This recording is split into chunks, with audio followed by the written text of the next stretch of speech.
you can see the surprise where, they know how the boat did, and then they see the boys come off the water, and most of them are 135, 140 pounds dripping wet, and they're, it's a head scratcher. Like, how do these, scrawny little guys go that quickly? And so then they see the oars, and they see us carrying the oars, and they've,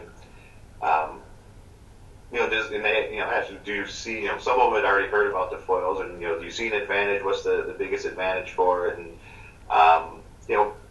rowing coaches are, most of us by nature is, we know the kids are doing all this work, putting all this physical effort, and we owe it to them to try and put them in the best position to win. Rich, just so for the viewers who don't know you, which high school are you at? I'm currently at Montgomery Bell Academy in Nashville, Tennessee. So I moved down here. This is the beginning of my third season down here. It's the 10th year overall for the rowing program. Mm-hmm. So it's pretty new. Yeah. And when I took over, there were 13 boys in the high school. We're up to 48 this past fall. Wow.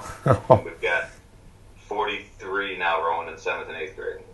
So you actually bought 8 sets just to try it out? Yes. Because I like the idea behind it. And, worst comes to worst, to me it was a worthwhile investment to see if it was something that was going to work. We have an extremely young team. There's only 2 4-year rowers out of the 48. 41 of them are freshmen and sophomores. So they're 9th or 10th graders. So trying to find some advantage for these young kids who haven't, been on the water a ton, if it was going to work and keep them from digging and row better, instead of burying the shaft, then, it was worth the few $100s. And it made a huge difference in their sculling. Like, it was just the boat stability and their comfort level of, because they'd only been sculling since mid-August, so it had been 4 weeks on the water. It was a row or swim type of situation with them. It's, we're going to put you out there and get comfortable, and if we fish you out of the water, we fish you out of the water. But you could just see the comfort level, the shoulders relax, and they just started rowing a whole ton better, just feeling that stability. But so we had them, after we had the double, we had them on an 8. I had the other set, because we ended up with 16 at the end of it, 16 pairs, and so then I put the other ones on a 4. And so after about rowing with them for a month, I took them off and I gave the guys regular blades, without the same spoons, but no foils on them. And about halfway through the practice, they stopped in between pieces and they're like, "Yeah, don't do this again. Like, we won't foils." And what they said is, you didn't have to think about the level of the drive. You could just drop it in the water and pull, and not have to think about the tension in the fingers and how high and low you're pulling. They could feel rowing without them, that they had to pay attention to their level in the water, which is something I didn't think about, where you could just stick it in and go, and that set is already there for you, and it builds into muscle memory. So when they do row without them, they weren't horrible, but on their end, they just thought they had to do more thinking than they had to do before. And with high school kids, if I can minimize the thinking, the better they go. So after that, it was that night I had that conversation with those 8 varsity guys and got a hold of Ian and said, give me enough sets for the rest of my oars. So then from about mid-October on through, we raced, everybody that went on the water raced with foils. Mm-hmm. So they've been phenomenal. Okay, that's good to hear. But is there a difference for you between using the foils on sweep blades and on sculling blades?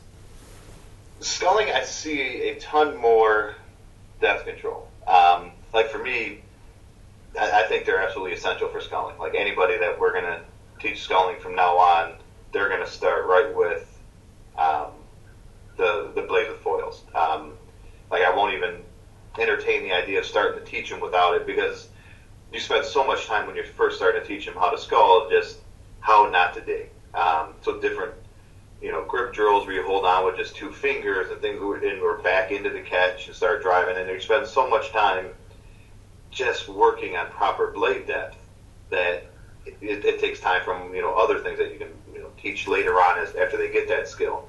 So we cut out tons and tons of time right at the beginning by sticking them with the foils. And so by the end of the fall we started teaching a lot of the freshmen how to get in sculling boats, and we don't have a quad yet, so we're sticking freshmen in doubles, and they're able to go on the water and they don't have that and then you always see with the young scullers the fear at the catch. When they go in, they kind of hesitate because the school's going to dive under on them and they'll go swim, and they drop and drive. Sweep rowing, because they got two hands versus that one foil, they still have to do a little bit of work of maintaining the depth of it. But in sculling, you have to adjust the rig a little bit, just because I think it makes the spoon a touch heavier. But sweep rowing, I played with, thinking it was going to hold on to more water. I'm going to adjust the gearing this way or that way, and by the end of the season, I went back to what my original numbers were, and found the speed that way. So even gearing wise, for sweep rowing, you don't have to change very much of anything. And it took me driving back from Oak Ridge to Nashville after one of our races, 2.5 hours in the truck, driving by myself and trying to figure out why mathematically I didn't have to change, because it didn't make sense to me that here you add something that holds on to more water. I should have to adjust the gearing on the outside. And what it boiled down to after hours of driving is that decrease in shaft that's in the water, that loss of drag is made up, or counteracted pretty much by the extra water that you're holding on to. And so for the sprint races, I may have to adjust more, but at least for the long, steady state races, they countered each other out. But for sculling, yeah, they're definitely a must, especially for younger scullers just to get the comfort and being able to get them up and moving, and then work on the speed and the blade work, and how the blades enter and leave the water. Because once they're in, they're going to be on a stable platform. Because even mid-drive, it's too hard, and you can see it on their shoulders. The two guys that had that problem, the first piece was they're going to go out. We're just going to row. 60 minutes was a recovery day, so 60 minutes of just singles, and both of you guys just working on blade work. And the first 2,000 meters, they're still digging a little bit, but by the end, their blades are dropping at the perfect depth, because it takes a lot of work on the shoulders to try and force them under. So as they relax, everything's set and at that level. They just don't have, in sculling, it's too much work. I mean, and if somebody really, really wanted to, they could counteract them, but it's a lot easier to coach you out of them when you just tell them to relax and they got the depth. So Rich, you basically, after trying it, you said, okay, I'm going to take that step, as you said before, and from mid-October, my entire crew is going to race with the foils. Tell me what, I know your fall was extremely successful, but what was it in terms of numbers? And from somebody who doesn't know your story, how could you describe what happened? What was the result, and how was it achieved? So we, like I said, we have an extremely young program, and so our capstone regatta is always the head of the Hooch in the fall, where it's the second largest behind the head of the Charles, and you have to be within 10% of the winning time to get automatic qualifying slots in. We, a couple of years ago, before I took over, we had never, the first 7 years of the program, they never had an automatic qualifying slot, never had a top 10 finish. And so the last 2 years we've been doing pretty good, getting a couple top 10s. But this year we brought down, a couple novice 8s, 2 light 8s, 2 light 4s. And again, out of the 26 that we brought to the regatta, there are only 2 4-year rowers on the entire team, and 21 of them were first or second year. And at the end of the weekend, the novice 8 finished third overall behind Oars in St. Louis. One light 8 was 8th. The other one got an automatic qualifying slot, even with because that boat was all freshmen and one sophomore. And one of the freshmen caught a crab, with about 5 strokes to go, and they still, got an automatic qualifying slot. And then both of our light 4s finished in the top 10. One was 5th, the other was 10th, and the one that was 10th place is 4 sophomores. And it was just, they rose so much cleaner that all that, the water flipping up and all that wasted energy just disappeared. The first race we did with them in Oak Ridge, both our novice fours went 1, 3, and 5, and they had never. I don't really focus on novice fours. It's kind of like a fun race here, go out and race with them, and so I just gave them the blaze. And it was for some of them, it was the first time they rode with foils because we just got them attached that week and just sent the 3-4s out. They'd never been in a boat together. It was one of those. This could be really good or it could end up really bad. And as long as they don't have to fish any of them out of the water, it's a victory. But the 3-4s came down 1st, 3rd, and 5th, and they were all within a few seconds of each other.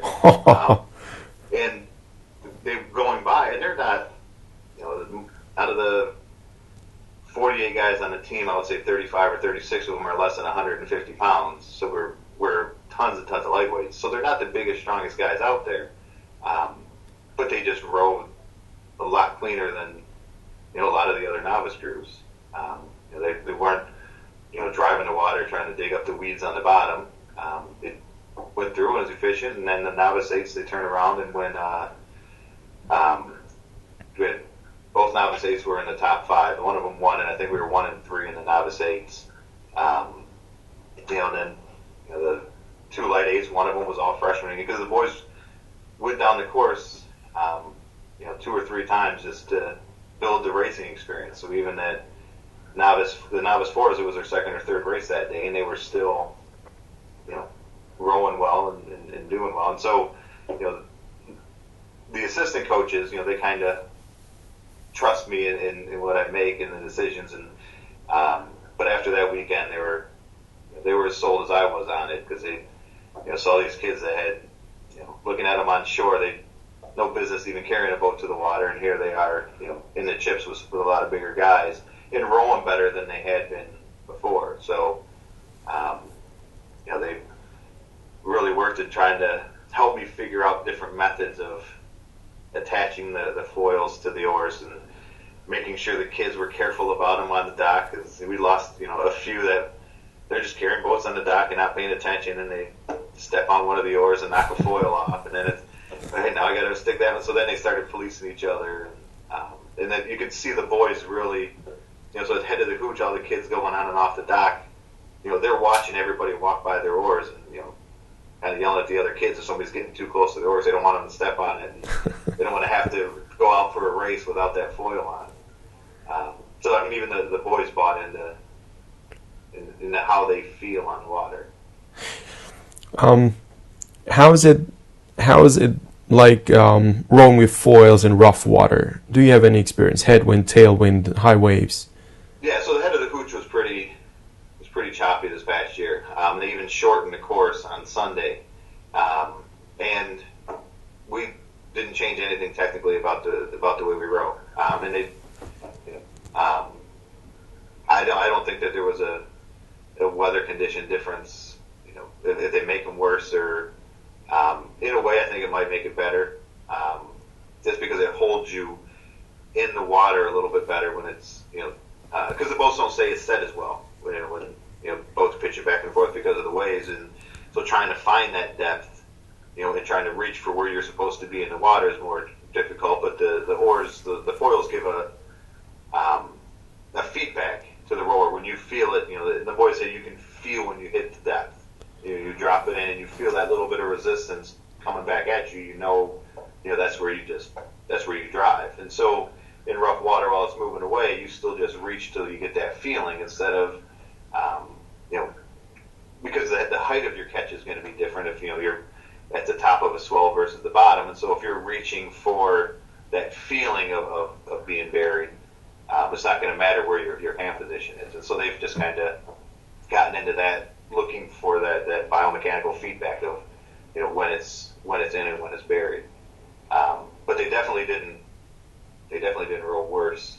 Because one of the concerns is when you're coming out and you're on the feather and going through the waves, but it's not a very large surface area, sticking up over the top of the spoon. So didn't see any extra blade splash that you would see on a recovery. Just from a distance, I wouldn't have noticed it, or nothing stuck out to me. It was one of the things that I like looking at rigging and gearing and blade work as all crews go by to see the differences in how people coach and how they approach rough water. And but yeah, our guys seem to do the exact same, maybe even a little bit better than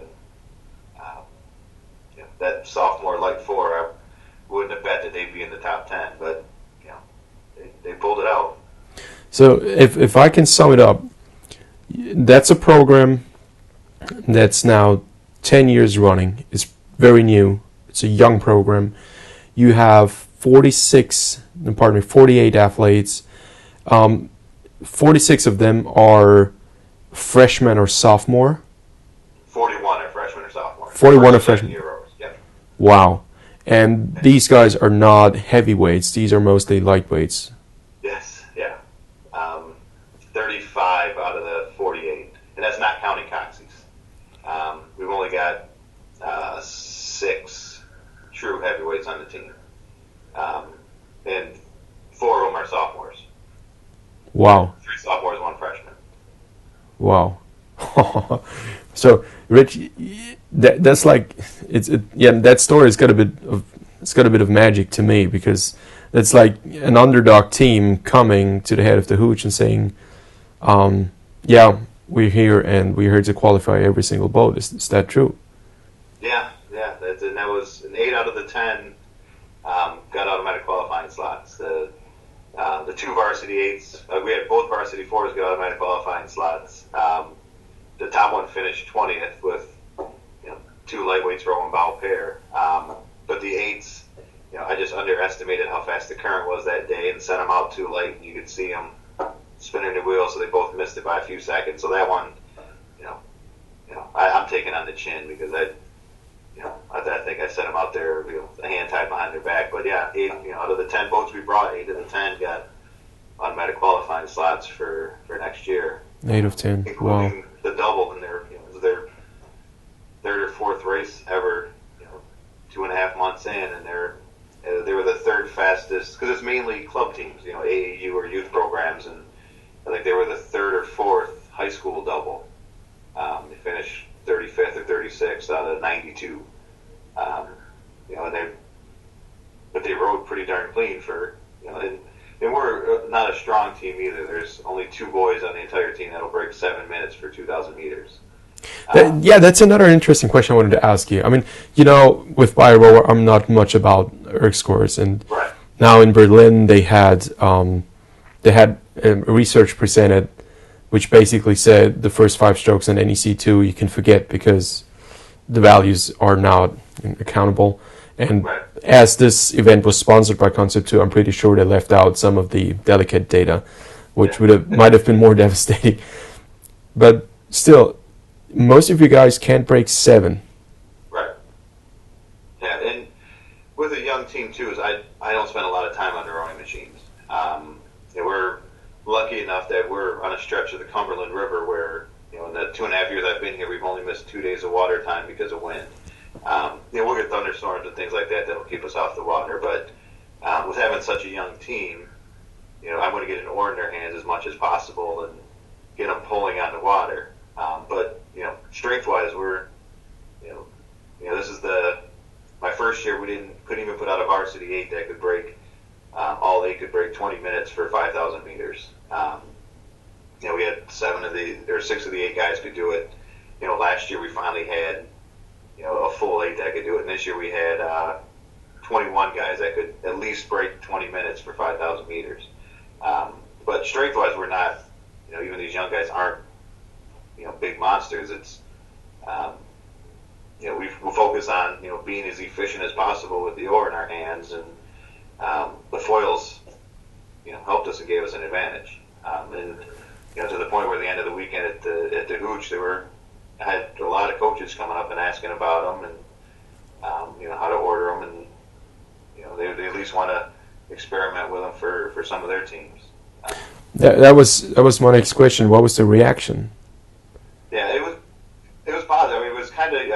you can see the surprise where, they know how the boat did, and then they see the boys come off the water, and most of them are 135, 140 pounds dripping wet, and they're, it's a head scratcher. Like, how do these, scrawny little guys that go that quickly? And so then they see the oars, and they see us carrying the oars, and they've,